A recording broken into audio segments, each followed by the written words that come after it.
My boyfriend and I went to his sister's wedding last Friday. They've always had a strained relationship, but overall it was a great wedding. We were enjoying the party when my boyfriend goes up to the DJ and asks for the microphone. I thought he was going to do a toast for his sister, but no. He asked me to come up to him and I was terrified. I remember thinking to myself, he is not going to do that. No way. I take a quick glance at the bride and she is furious. He then proceeds to propose to me at his sister's wedding.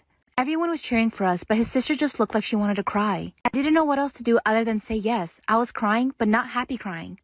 After that, I went up to his sister and was apologizing over and over. She was livid. I felt so sorry for her. I left early and my boyfriend came back to the hotel room at 2 a.m. hammered. And so I decided to confront him. At first he was like, "Babe, my whole family was there and it was the best time." Until he finally admitted that he did it because his sister had ruined his graduation by announcing her wedding. He used my proposal to get back at his sister. I left the morning after and haven't talked to him since. I don't know what to do. He won't stop calling, but I'm overwhelmed with emotions.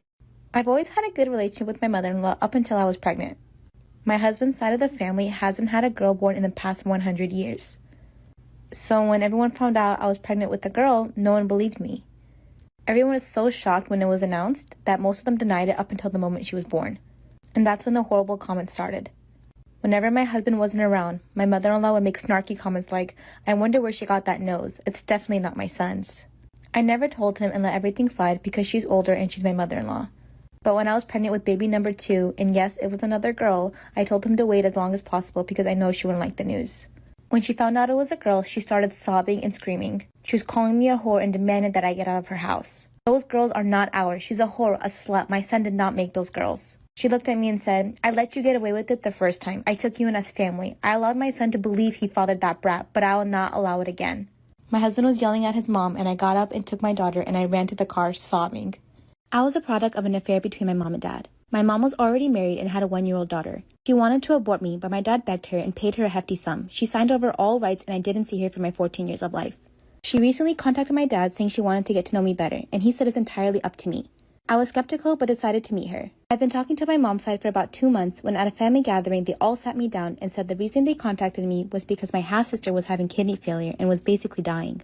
At a loss for words, I got up and left. I told my dad and he said it's entirely up to me, but I should get tested just to see before I make my decision. So I did. When my mom found out, she thought this was me agreeing and told everyone the good news. I did a lot of thinking and I decided I would not be donating my kidney. This family had done nothing for me. The only reason they tried to get in contact was for my kidney. So I don't want anything to do with them. I got loads of hateful calls and messages, but decided to stand by my decision. My stepsister called me and said I'm a douche for giving her false hope. People are saying I'm wrong because I can save a life. My stepsister did nothing wrong. But I feel so used. Am I the asshole for not giving my sister my kidney? We decide to go no contact with my mother-in-law for the rest of my pregnancy. Until she decides to apologize for what she's done, we don't want to speak to her. A few weeks before my due date, my mother-in-law reaches out to my husband and says he misses her and my daughter. So he asked if we can go have dinner to try to mend the relationship. I said okay, but I didn't feel comfortable bringing my daughter, so I left her to my sister. At dinner, my husband asked his mom if she's ready to apologize. She said she's ready, but as soon as she gets the paternity test result, because my husband cannot be the father, and the fact that we have 2 girls is ridiculous. I proceed to grab my things because I'm not listening to this, when she grabs me and slaps me as hard as she can across the face. She calls me an effing whore and says I need to own up to my problems. I push her away, trying to get to the door as fast as possible when she throws a snow globe at my head. I fall to the ground and that's when she starts kicking me. In my belly.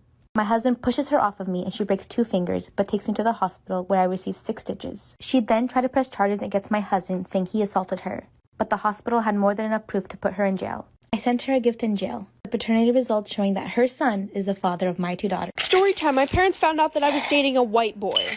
So a little background information. My parents are super strict, especially my dad. And on top of that, my dad thought that races should not mix. One of his sayings was, "You don't see a blue jay fucking a pigeon." AKA, white people and black people should not be together. Sounds fucking stupid. Yeah, I know. Anyways, like I was saying, it was my freshman year of high school and I had been dating this boy for 2 months. And of course he was white. And we had to keep it super low-key because if any of my friends found out about it, they would have fucking told my dad. Now when I look back at it, those weren't good friends at all. Anyways, every Friday, my boyfriend and I would go to the movies. And we would go to this theater that was 45 minutes away because nobody that I knew would be there. The only person that knew that I was dating a white boy was my sister. Well, the one day after the movies, I couldn't get a ride home, so I had to get a ride home with him and his family. And as soon as I pulled up, my parents were waiting outside, like for part 2. Part 2 about how my parents found out that I was dating a white boy. So like I said, my sister couldn't come pick me up, so I had to get a ride with him and his family. And what do you know, as soon as we pull up to my fucking house, my dad is standing on the porch waiting for me. So I told his parents to drive around the block one more time while I called my sister and told her to distract my dad. So as we're driving up to my house again, I see that my dad isn't on the porch. So I run into the house before he could see me getting out of a white boy's car. So a few months go by and we're still dating, very low key. And the one night at 3 in the morning, I get woken up by my sister. And she says, you better delete any pictures that you have of you and you know who off your phone. And you better come up with the story right now. Because one of your friends took pictures of you walking with him in the hallways and kissing him behind the stairwell at school. So after I deleted everything off my phone, a few seconds later, my dad came into my room screaming his head off. He was so mad. I ended up getting my ass beat, and I also got grounded from my phone for 4 months. But after that, my mom ended up leaving my dad, and then him and I got back together. Toxic best friend story time. So I had an off and on friendship with this one girl. In my freshman year, we became friends again. And she had this boyfriend named Nicholas, and they literally fought 24/7. And every time she would fight, she would be like, can you please fix this for me? So she would have me add him on Snapchat, fix it, and then block him. And guys, this literally was happening like 5 times a week. And then after she asked me to do that the first few times, I realized she started going through my phone. And when I say my phone, I mean my whole motherfucking phone. A bitch was going through my Snapchats, DMs, text messages, and I didn't know how to confront her because that's just weird.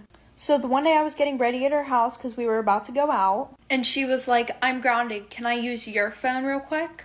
And I was like, yeah, just let me Snapchat this last person back. And she goes, no, and rips the phone out of my hand. And she starts going through my Snapchat right in front of me. And I had a streak with this kid named Nick. She goes up to me and says, what the fuck is this? Like for part 2.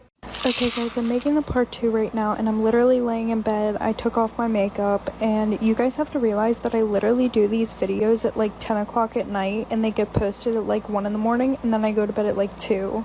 And for all of you commenting I'm clout chasing, bro, chill out. It's been like 3 hours. So anyway, she comes up to me and shoves the phone in my face and goes, who the fuck is this? And I literally looked at her and started laughing my ass off.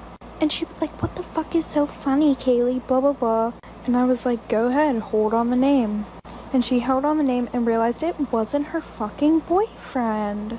So I packed up my things while she literally went and sat on her bed and started crying. She was like, I don't want to lose my best friend. So fast forward, her and her boyfriend broke up. Her and I weren't friends anymore. And then she would always try to accuse me of getting with him. Moral of the story, don't get involved in other people's relationships. Bye guys. This is the time I had a racist Uber driver. So for my birthday this year, we decided to go to Cheesecake Factory and walk around the mall after we drank. It was me, my boyfriend, and his 2 friends, who are also my friends. Obviously, we couldn't drive there if we were drinking, so we called an Uber driver. The first Uber driver was nice. He was cool. Then the Uber driver that picked us up from the Cheesecake Factory, different story. Right off the bat, he looked like a clown. He pulls up in what looks like a white 1998 Honda Odyssey minivan. If you're curious, just look up what that looks like on Google Images. And he had all these stickers on it. Taxi stickers, obviously the Uber sticker, Lyft sticker, Trump stickers. And when we get in the minivan, he's wearing a legit top hat. Like when you see a chauffeur wear a top hat in the movies, and a striped white and black outfit. He had an Alexa plugged into his car, and he put post-it notes up that say, in quotes, say Alexa play. So then my friend was like, hey Alexa, play Pop Smoke.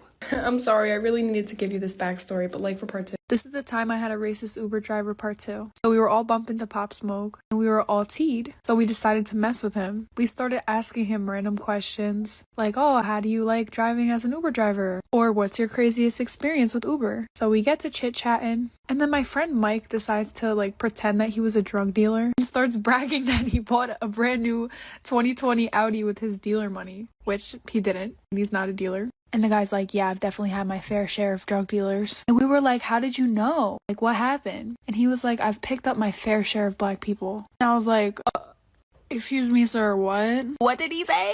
But not for real, I was tight. I was like, excuse me, what? And I was like, so, like, what, how? And Mind you, I was like teed. And when I'm teed, I kind of just say what's on my mind. And I was like, so you think every black person is a drug dealer? And he was like, pretty much. So when he goes to drop us off, I poured out my leftover fettuccine alfredo in his car and screamed he was a racist piece of shit. Story time of how I caught my teacher and my best friend doing the dirty. So everything was fine up until the middle of the year when she started acting really strange, and so did he. So at the time, I was 13 and she was 14.